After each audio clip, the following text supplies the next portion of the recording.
వీళ్ళెవ్వరు పైసలు పెట్టి గెలవలే. వీళ్ళందరూ నెల రోజుల నుంచి గత 2 సంవత్సరాల నుంచి ఒక్కొక్కరు ఇళ్లలో తిరిగి ప్రజలకు విశ్వాసం కలిగించి ప్రజల ఆశీర్వాదం గెలిచిండు. అందరూ కూడా చెప్పాలి, ముఖ్యమంత్రి గారు చెప్పాలి ఏం సాధించారు. ముఖ్యమంత్రి గారు చెప్పాలి. ఇవాళ చెప్పుడు కన్వేర్కి ఎన్ని నిధులు ఇచ్చారు మీరు? ఇలా నిధులు ఇయ్యారా? ప్రజలు మీరు ఆశీర్వాదం గెలిచిన అడ్డుకుంటారా?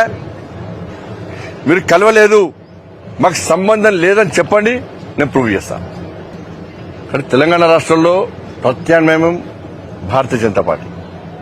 వాళ్ళ రాష్ట్ర పార్టీ రామచంద్ర గారు ఫోన్ చేసి సంజయ్ నీ వెనక నేనున్నా, నువ్వు ముందు పో అని చెప్పి నాకు సపోర్ట్ చేసి నాకు మా కిషన్ గారు క్యాంపుకి వచ్చి ఇదే అగ్రెసివ్గా పో, నీ వెనక నేనున్నా అని చెప్పన్నాడు.